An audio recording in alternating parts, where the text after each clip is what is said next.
certinho, hein? Deixa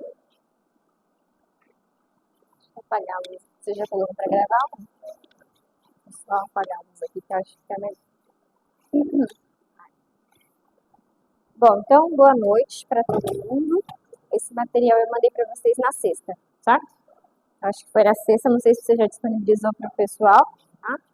Então, a gente vai falar sobre perdas localizadas. Então, as nossas duas últimas aulas, a gente trabalhou, nós entendemos o conceito que vem a ser linha de energia, que vem a ser linha piezométrica, e trabalhamos com as perdas distribuídas, certo? Aquela perda que acontece ao longo da tubulação que a gente tem lá, o ΔH. Nós vimos algumas equações que trabalham aí, então, essas questões. Então, o que a gente precisa entender? Que nós estamos trabalhando o conceito e os elementos relacionados aos condutos forçados, ok? Então, esses condutos, eles nada mais são que um resultado, tá, referente à combinação de uma tubulação e as minhas singularidades, ou seja, os meus órgãos acessórios, os meus elementos acessórios aí.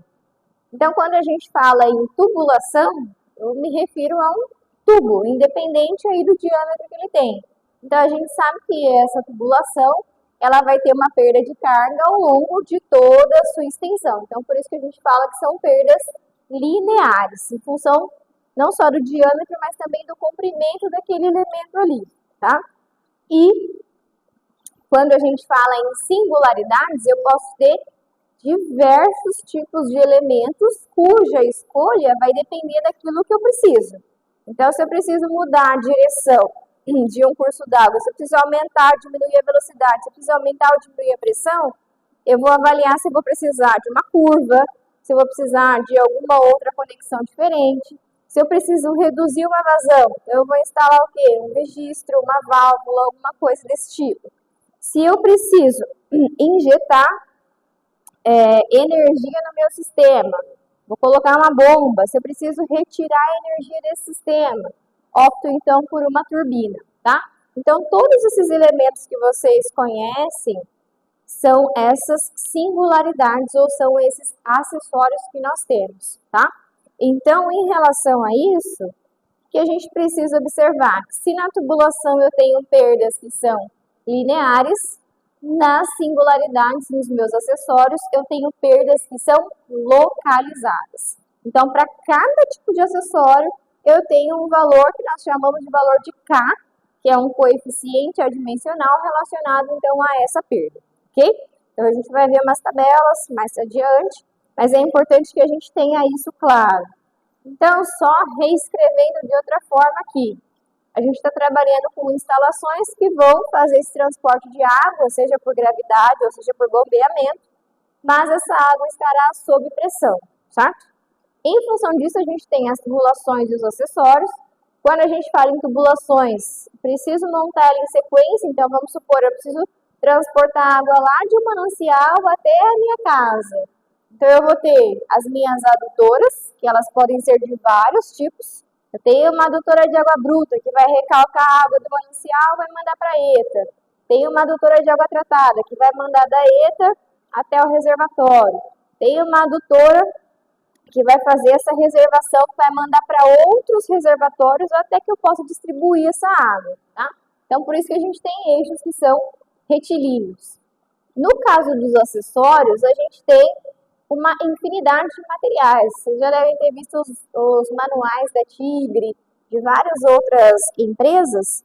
Eles têm lá uma diversidade de materiais para que atenda de fato a nossa realidade, nossas necessidades.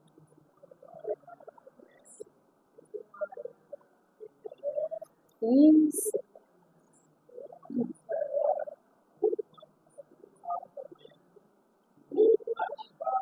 Aham.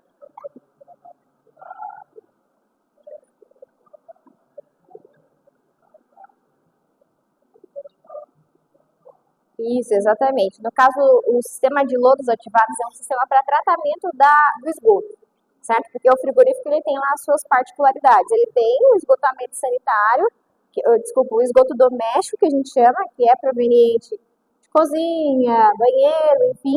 E ele tem uma outra particularidade que é o esgoto que é gerado a partir da lavagem das carcaças, das máquinas, porque é um esgoto que tem uma DBO muito alta em função da presença ali do sangue, desses restos. Isso, exatamente. Aí eu preciso avaliar duas questões. Às vezes eles fazem o tratamento e conseguem reinserir essa água do próprio sistema para fazer alguma limpeza menos exigente, digamos assim, vai lavar um pátio, vai irrigar alguma coisa, ou eles precisam fazer o tratamento. Então, depende, porque o que acontece? Como é indústria alimentícia, eles têm uma restrição muito grande em relação à água de reuso. Né? Então, aí talvez, se o órgão ambiental autorizar, poderia usar para fins não nobres. Por isso que eu falo, vai irrigar ali uma área, né, só tem fins paisagísticos, por exemplo. Beleza, né? Às vezes sim, exato, né? Mas aí né, logicamente essa água tem que ser tratada e tem que ser mandada, né? Ela é encaminhada para um curso d'água, mas os parâmetros de lançamento também precisam estar de acordo com o órgão ambiental.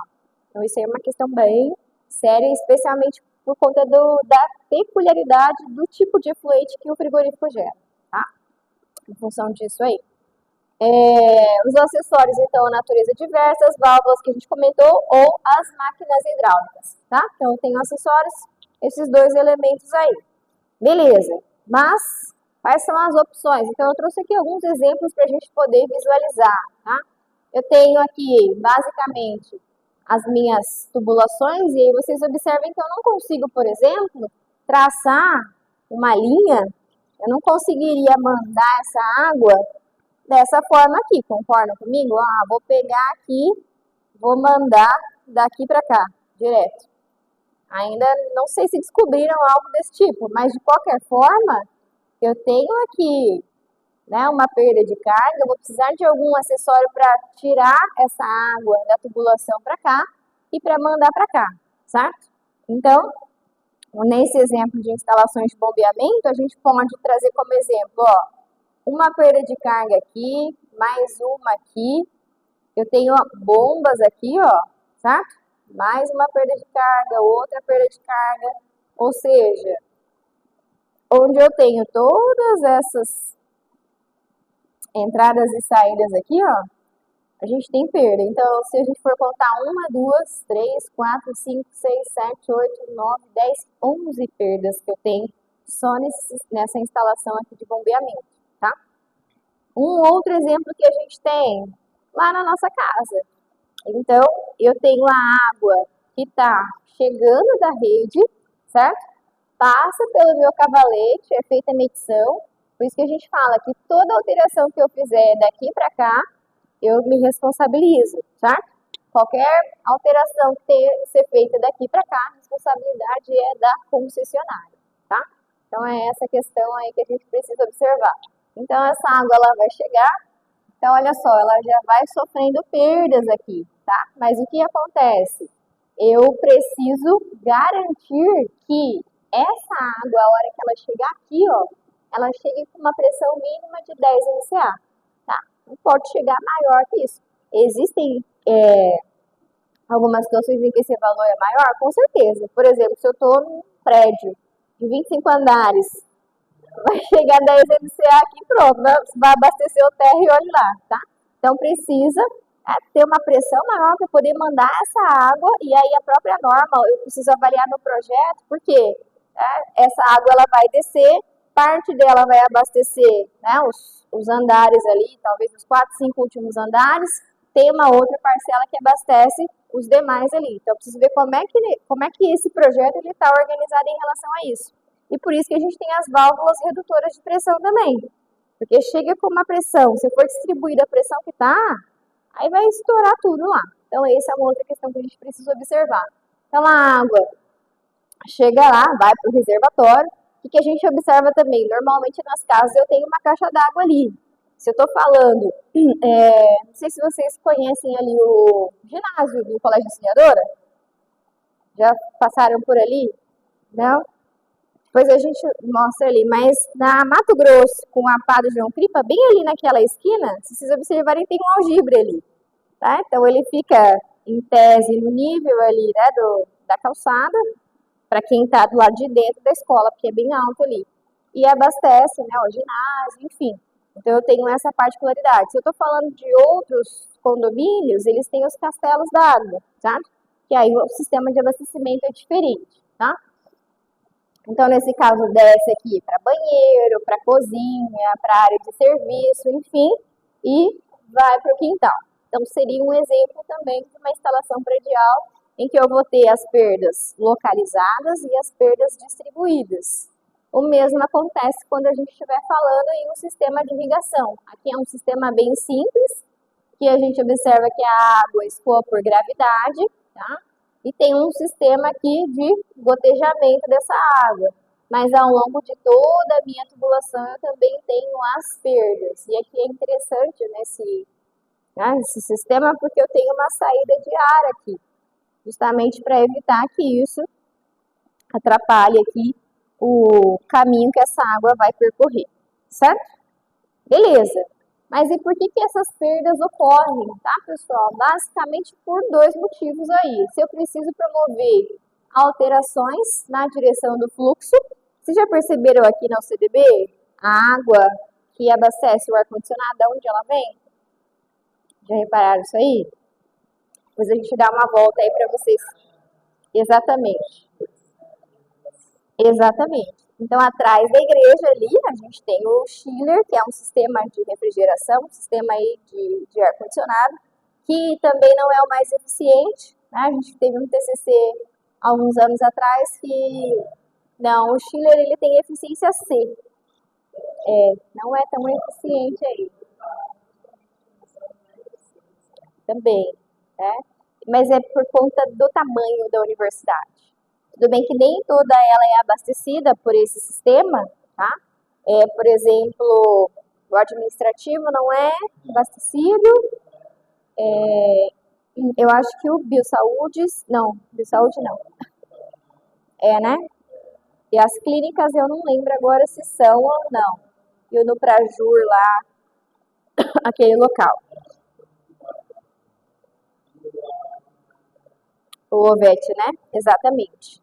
Então, a gente tem esse sistema aí. Mas se vocês pararem para pensar, sai de lá, de trás da igreja, e abastece todos os blocos. Tá? Então, olha o caminho que essa tubulação precisa fazer para chegar até aqui. Tá? Inclusive, ali na última sala aqui desse outro corredor ali, a 110, estava com problema no ar-condicionado lá.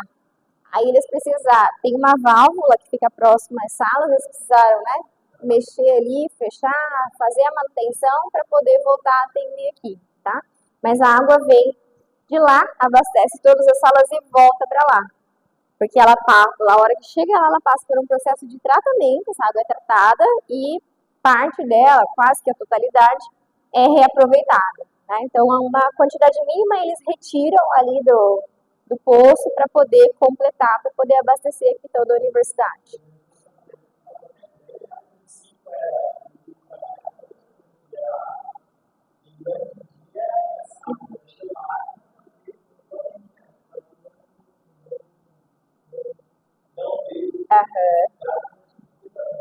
Sim, exatamente. E aí, tem três, né?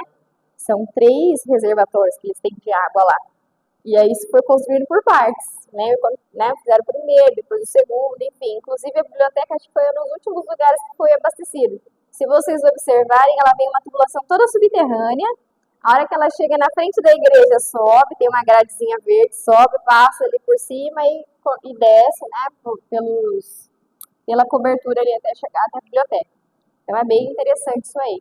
Então, assim, eu tenho trocentas alterações de direção do fluxo para poder atender cada um dos blocos aqui, cada uma das outras unidades, tá? E aí é óbvio que eu preciso inserir isso de acordo com a necessidade que eu tenho, tá? Ou quando a gente precisa também aumentar ou reduzir a velocidade, e isso gera uma alteração na pressão que eu tenho disponível na rede. Por isso que eu preciso dos manômetros para eu poder fazer essa medição para saber se está tudo ok ou não. Aqui um exemplo que a gente consegue visualizar. Então, a gente tem as curvas, os cotovelos, eu tenho válvula ali, enfim. E quando a gente tem essas alterações no fluxo, isso gera um acréscimo de turbulência, tá? E, consequentemente, eu vou ter, então, perdas ali de energia local. Então, naquele desenho ali, quantos acessórios diferentes nós temos, basicamente, ali? Basicamente 3, certo? Estou vendo ali uma válvula globo completamente aberta, então se ela está completamente aberta, se ela está parcialmente aberta, o valor do K muda, tá? Se eu tenho os cotovelos e as curvas ali, nesse caso uma curva com raio de 30 centímetros, um outro exemplo aí que nós temos, tá? Bom, o que a gente observa então? Eu posso ter situações em que essa tubulação ela pode ter um alargamento brusco, ou um estreitamento brusco, ou um alargamento ou estreitamento que seja gradual, mais sutil, tá? Mas ambos terão aí perda de carga. Então, quando a gente calcula, lembra lá o valor de ΔH, acho que nós fizemos algum exercício na última aula. A gente tem o ΔH, posso ter o ΔH, que é uma perda de carga dada em metros, ou a gente pode calcular o J, que também é dada em metro por metro, tá? Então, é essa perda de carga aí que nós temos, tá? Então, na verdade, basicamente, o ΔH seria a perda que eu tenho ao longo desse trecho dividido pelo comprimento da tubulação, tá? Então, é essa situação que nós temos aí. Essa linha pontilhada vermelha seria a nossa linha de energia real, ou seja, no decorrer do meu sistema, essa energia, né, ela vai diminuindo e ali a gente tem um ΔH, ó. É esse cara aqui que a gente calcula ao longo da tubulação. Aqui. Certo? É esse cara aqui. Então, o que a gente percebe aqui nesse primeiro exemplo? Então, analisando aqui, ó, esse trecho 1, 2. Deixa eu só mudar aqui. Oi? Aqui. Isso. Aqui é uma tubulação só, ok? Ela tem uma vazão e aqui ela tem um estrangulamento. Esse estrangulamento ela pode se dar em função de algum tipo de registro, alguma válvula, alguma coisa desse sentido, tá? Então, o que a gente vai observar? Nesse primeiro trecho aqui, o que está acontecendo? Aqui é o meu estrangulamento, a redução do meu diâmetro ali, certo? Então, esse estrangulamento ele está montante desse trecho, beleza? Essas aqui, ó, são as nossas linhas de corrente. Quando a gente estuda lá em FT, física, enfim, a gente vê que essas linhas elas têm um comportamento linear, né, paralelas aí à parede do meu tubo, ok? E quando eu tenho um estrangulamento, é óbvio que elas não vão conseguir ficar mais paralelas. Não tem como. Ela ia passar por aqui, mas agora ela tem uma barreira ali, tá? Então, ocorre uma convergência dessas linhas. Elas tendem a se juntar ali para poder passar por esse trecho que ainda está disponível, tá? O que acontece nessa situação aqui? Um aumento da minha velocidade, tá? E, consequentemente, um aumento da turbulência também, ok? Então, é essa situação que a gente tem aí. Bom, pode falar. Oi?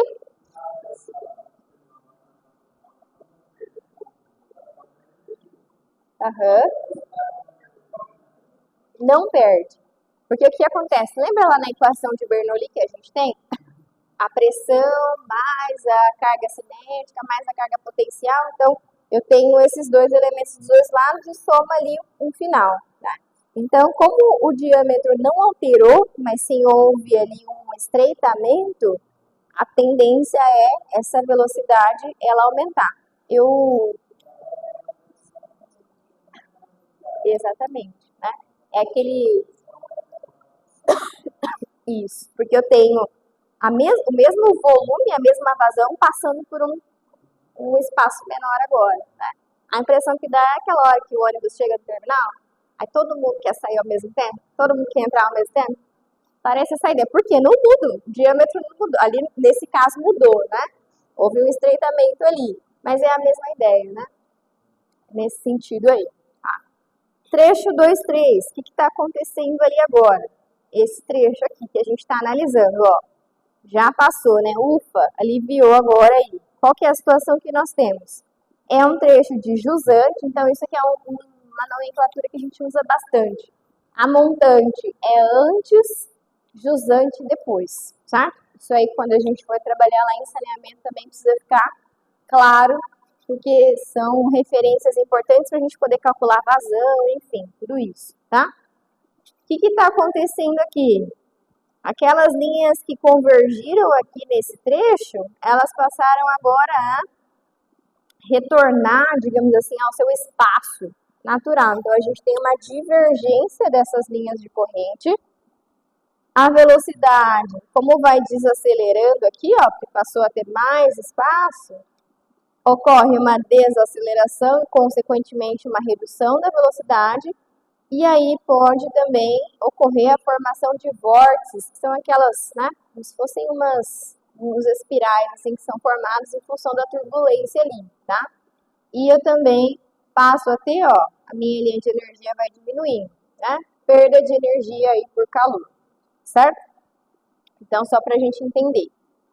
Bom, vocês têm essas equações aí, mas essa aqui é uma equação que a gente vai utilizar bastante, tá? Que é a nossa expressão geral das perdas localizadas. Então, o que a gente tem ali? O ΔH, que seria a nossa perda, tá? Nossa perda localizada. Ela é dada em função do meu valor de K vezes a minha velocidade ao quadrado dividido por 2G, certo? Quando a gente viu na equação de Bernoulli, eu tinha lá a carga de pressão, lembra? P sobre gama. Eu tinha a carga cinética, V ao quadrado sobre 2G. E eu tinha ainda a minha carga de posição, que seria o ZA ou o ZB, certo? Então, a minha perda de carga aqui, ó, localizada, ela é em função da minha carga cinética, tá? É uma parcela aí da minha energia cinética. Gabriela, tá tudo beleza a gravação? O áudio tá tranquilo? Ah, tá. Que bom. Então, olha só, esse valor de K, não se esqueçam que ele é adimensional, ele não tem unidade, tá? A nossa velocidade, ela entra ou sai metros por segundo. A nossa aceleração da gravidade, a gente sempre vai usar o valor de 9,81 metros por segundo ao quadrado, certo? E esse ΔH aqui, então, ele sai em metros, tá? Ela não muda, não, tá? É a mesma coisa, como a gente trabalha com a água enquanto fluido, né? Esse componente não muda, mas a gravidade também não. Da mesma forma que o gama da água e também a viscosidade cinemática, né? Então, quando a gente trabalha com a água, esses valores aí, eles não mudam, tá? O K vai depender de quê, então? Basicamente, da geometria dessa conexão, desse acessório aí. Ele depende também do número de Reynolds, ok? Ele vai depender da rugosidade da parede ali, daquela conexão, daquela curva, daquele cotovelo, enfim, tá? Em alguns casos, ele também pode depender das condições de escoamento e da distribuição dessas vazões. Então, por exemplo, eu tenho uma tubulação aqui, ela está mandando água para cá e para cá, tá? Pode ser. Então, a gente tem aí essas variações que acontecem. E aí, só trazendo essa questão que o Ander comentou, em relação à velocidade que você falou, né? Ela não teria que diminuir, enfim. Isso aqui também explica isso que você estava falando. Por quê? Essa velocidade que a gente usa aqui na equação é a velocidade média na seção de menor diâmetro que eu tenho, certo? Por que é na seção de menor diâmetro? Porque imaginem comigo aqui, ó, eu tenho lá uma tubulação, tenho uma seção lá que tenha duas velocidades, certo? Eu tenho V1 e tenho V2 aí ao longo de uma tubulação, que teve um alargamento ou estreitamento, enfim, tá? Mas, se o meu diâmetro 1 for menor que o meu diâmetro 2, certo? Ó, se o meu D1 for menor que o D2, a velocidade que eu vou usar aqui vai ser a velocidade que está acontecendo lá no diâmetro 1. Por que isso? Porque a gente sempre tem que partir da pior possibilidade, certo? Ou seja, a situação mais crítica que a gente tem é um diâmetro menor, que vai me gerar uma velocidade média e naturalmente maior também, certo? Então, sempre que eu tiver duas velocidades, dois diâmetros, eu vou considerar a velocidade média do meu diâmetro menor, tá? O menor diâmetro que nós temos aí. Ok? Bom, e aí continuando. Aqui a gente tem um exemplo, tá? De um cotovelo de 45 graus. Então, o que eles fizeram? Né? Eles pegaram esse cotovelo de 45 graus, levaram lá para o laboratório e começaram a fazer uma análise, tá? Como que se dava o comportamento do coeficiente K nesse cotovelo em relação ao número de Reynolds, porque a gente acabou de falar. O meu K depende do tipo de material, da rugosidade da parede, da geometria e também do número de Reynolds, ok? Então, o que a gente observa aí nesse gráfico? Ó, quando o meu valor de Reynolds aí vai de 0 até mais ou menos ali uns 50 mil, digamos assim, eu tenho valores que variam para o Reynolds, certo? Então, eu tenho um valor variando ali de 0,23 mais ou menos, até 0,26, ok? Olha só. Então, a gente tem essa variação aqui, certo? Bom, quando esse valor, então, chega mais ou menos ali, ó, 50 mil, a gente passa a ter um número de Reynolds equivalente a 0,23, ok? Então, para valores menores, ó, o meu número de Reynolds, ele vai sofrer variações aí. Só que, mais ou menos de 50 mil para frente, ele vai se manter o quê? Constante, lembrando que nós estamos nos referindo a um cotovelo de 45 graus, tá? Então, o que isso representa para nós? Que a partir de um determinado número de Reynolds, o meu valor de K, ele não altera, ele não muda, tá? Ele não sofre variações. E como a gente vem comentando, o valor de 0,23 aí, mais ou menos a partir de 50 mil Reynolds, tá? E aí ele se mantém constante ali, certo? E nós falamos na aula passada que a maior parte dos nossos escoamentos, eles apresentam um número de Reynolds superiores a 100 mil, certo? De 100 mil para cima aqui vai caracterizar escoamentos turbulentos. Então, neste caso, o que acontece? A gente tem um número de Reynolds que passa, um valor de K que passa a ser constante para valores elevados aí do número de Reynolds, tá? Então, só para a gente entender essa relação aí. Beleza. Aí a gente tem algumas situações. Aqui nesse caso, a gente tem um alargamento brusco, ok? Então, olha só. Eu vinha com um determinado diâmetro e aí ele aumentou, certo? Aqui a gente consegue observar a formação desses vórtices que nós comentamos, tá? Então, as linhas de corrente, elas vêm aqui num determinado sentido. Quando a gente tem um alargamento brusco, elas tendem a aumentar, elas tendem a se expandir, tá? Então, o que a gente observa aqui, ó? Eu tenho deste lado uma parcela de carga cinética, tá? Antes desse alargamento, e uma parcela também aqui depois desse alargamento, que é menor. Concordam comigo?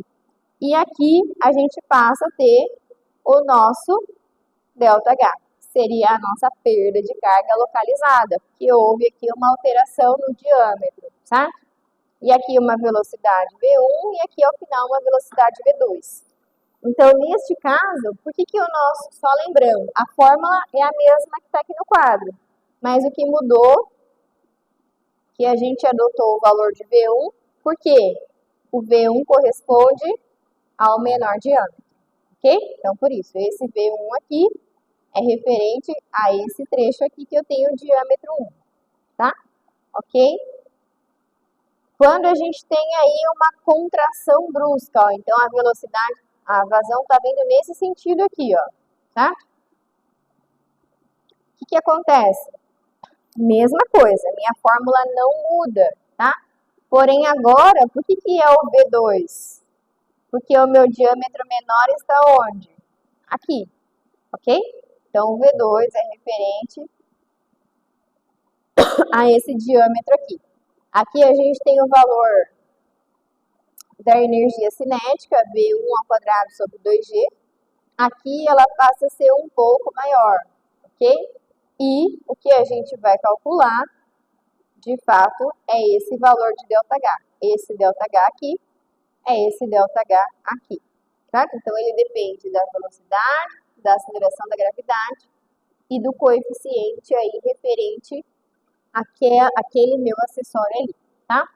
Aí lembrando, a minha linha piezométrica aqui, ó, né? Tem uma queda aqui e a minha linha de energia, ela vem com uma alteração bem leve e aí ocorre uma perda de carga e aqui então ela já desce de uma forma um pouquinho mais acentuada, tá?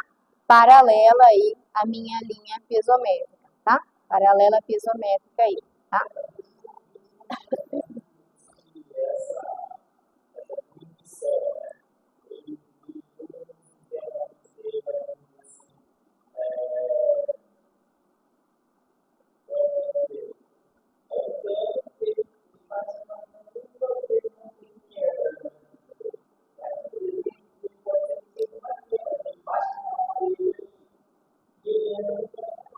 Uhum.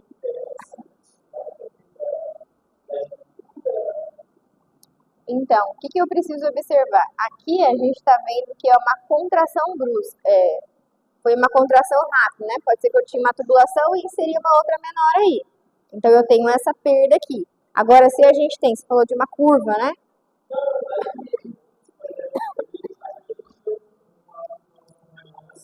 Aqui. Isso. Exato. Aham, sim, sim. Aham. Aqui.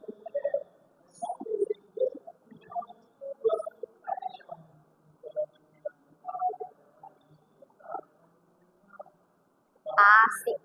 Entendi, entendi. Aí você tá falando disso aqui, ó. Deixa eu só passar rapidinho aqui. Aqui, ó. Disso aqui. Tá vendo?